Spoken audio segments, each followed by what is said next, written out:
पुण्यात अखेर 7 महिन्यांनंतर पुणे विमानतळ परिसरातील बिबट्या पकडण्यात यश आले। वन विभागानं हा बिबट्याला डाट मारून बेशुद्ध केलं आणि पकडलं। 30 सदस्यांच्या संयुक्त पथकानं बिबट्याला अंदाजे 80 फूट लांबीच्या बोगद्यात नेण्याची मोहीम आखली होती। छत्रपती संभाजीनगर शहरासह ग्रामीण भागात गेल्या आठवड्यातून वातावरणात बदल होतोय, त्यामुळे सर्दी, खोकला, ताप, अंगदुखी, डोकदुखीच्या त्रासानं बेजार झाले। शहरासह ग्रामीण भागात रुग्णालयात रुग्णांची संख्या वाढली। रायगड जिल्ह्यातील दिव्यांग बांधवांनी थेट जिल्हाधिकारी कार्यालयावर धडक दिली। प्रहार जनशक्ती संघटनेच्या नेतृत्वाखाली हे आंदोलन करण्यात आलं।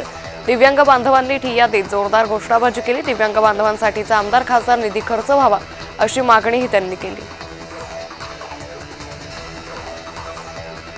विदर्भात वन्य प्राण्यांच्या हल्ल्यात 52 शेतकऱ्यांना आपला जीव गमवावा लागल्याची आकडेवारी समोर आली आहे। वाघ, बिबट्या यासारख्या प्राण्यांचा मानवी वस्तीतला वावर वाढल्यानं नागरिकांमध्ये भीतीचं वातावरण आहे।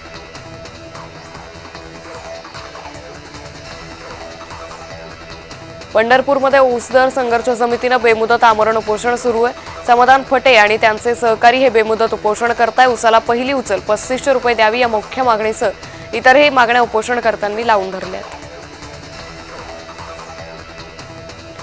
पंढरपूरच्या चंद्रभागा नदी आणि वाळवंटात घाणीचं साम्राज्य पसरलंय, त्यामुळे चंद्रभागा नदीत स्नानासाठी येणाऱ्या भाविकांचं आरोग्य धोक्यात आलंय। चंद्रभागेच्या स्वच्छतेसाठी स्वतंत्र यंत्रणा असावी अशी वारकऱ्यांची मागणी पुन्हा एकदा जोर धरते। पंढरपूरच्या गोपाळपूर ग्रामपंचायतीनं प्लास्टिक वापराविरोधात अनोखा उपक्रम राबवला। मशीनमध्ये 5 रुपयाचं नाणं टाका आणि कापडी बॅग घ्या असा उपक्रम गावात राबवला जातोय। प्लास्टिकचा वापर कमी व्हावा म्हणून असा उपक्रम राबवणारी गोपाळपूर ही जिल्ह्यातील पहिली ग्रामपंचायत ठरली। अहिल्यानगर मनमाड महामार्गावर वाहतूक कोंडी झाली, त्यामुळे शिर्डी परिसरात वाहनांच्या लांबच लांब रांगा लागल्या होत्या। अवजड वाहनधारकांसह साई भक्तांनाही या वाहतूक कोंडीमुळे मनस्ताप सहन करावा लागला। हिंगोलीच्या मुकबधीर विद्यालयातील विद्यार्थ्यांनी स्वर्गीय गोपीनाथ मुंडेंची जयंती साजरी केली। यावेळी भगवान बाबा प्रतिष्ठानच्या वतीनं आयोजित करण्यात आलेल्या कार्यक्रमात चिमुकल्यांनी गोपीनाथ मुंडेंना आदरांजली अर्पण केली।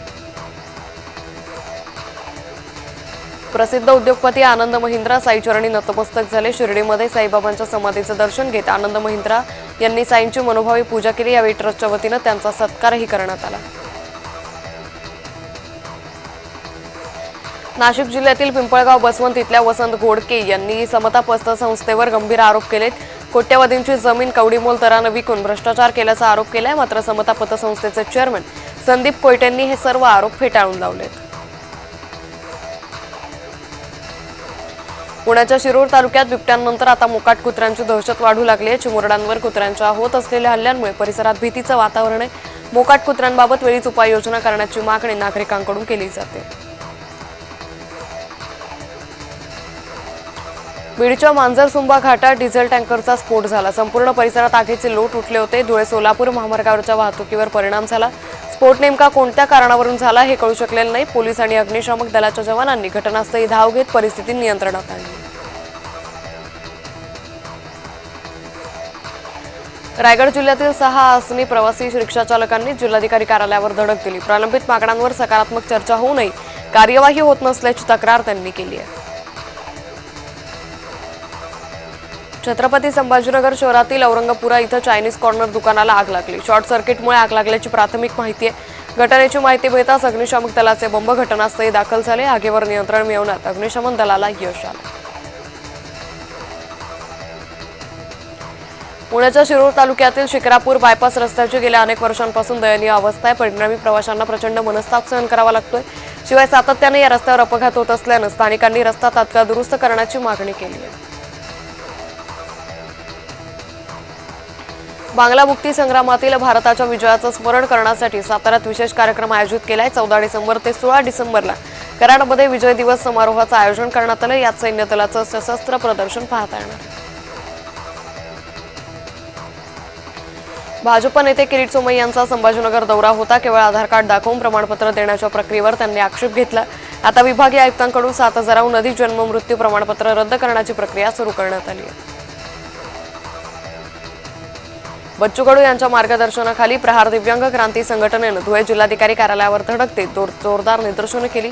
यावेळी स्थानिक आमदार निधीतून शासन निर्णयानुसार 30 लाख रुपयांचा निधी तात्काळ दिव्यांगांसाठी खर्च करण्याचे निर्देश प्रशासनानं सर्व आमदारांना द्यावेत अशी प्रमुख मागणी। वसमत तालुक्यातील मरळापूर इथं मुख्यमंत्री समृद्ध पंचायत राज अभियान उत्साहात संपन्न झालं। ग्रामीण विकास आणि स्थानिक स्वराज्य संस्थांना अधिक सक्षम करण्याच्या उद्देशानं राबवण्यात येणाऱ्या या उपक्रमात गावकऱ्यांनी मोठ्या संख्येनं सहभाग नोंदवला।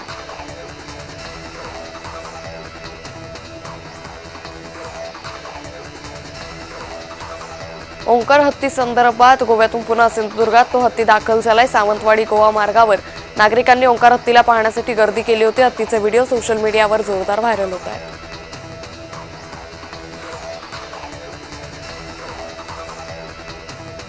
जळगावच्या चाळीसगाव तालुक्यात यंदा रब्बी हंगामाला चांगली गती मिळाली। आतापर्यंत तब्बल 92% पेरणी पूर्ण झाली आहे। यंदा मक्याचं क्षेत्र सरासरीपेक्षा अधिक आहे। कपाशीला मिळणारा कमी भाव आणि वाढता उत्पादन खर्च यामुळे शेतकरी मोठ्या प्रमाणात मक्याच्या लागवडीकडे वळलेत। नागपुरात हलबा जमातीच्या न्याय हक्कांसाठी उपोषण करण्यात आलं। नागपुरातील उपोषणाला येवल्यातील हलबा समाजानंही पाठिंबा दिला। केंद्र सरकारनं नव्यानं मनमाड इंदोर रेल्वे मार्गाला मंजुरी दिली आहे। मात्र या रेल्वे मार्गाच्या भूसंपादनाला स्थानिक शेतकऱ्यांनी विरोध दर्शवलाय। या भूसंपादनाच्या बदल्यात दिला जाणारा मोबदला जो आहे तो अल्पशा असल्यानं शेतकऱ्यांमध्ये मोठी नाराजी आहे। छत्रपती संभाजीनगरमध्ये नायलॉन मांजाची विक्री थांबवण्यासाठी पोलिसांनी अनोखी शक्कल लढवली। मांजाबाबत ड्रोनच्या माध्यमातून जनजागृती आणि कारवाई केली जाते। संपूर्ण शहरात आता नायलॉन मांजामुळे होणारे अपघात रोखण्यासाठी ड्रोनद्वारे पेट्रोलिंग केलं जाणार आहे।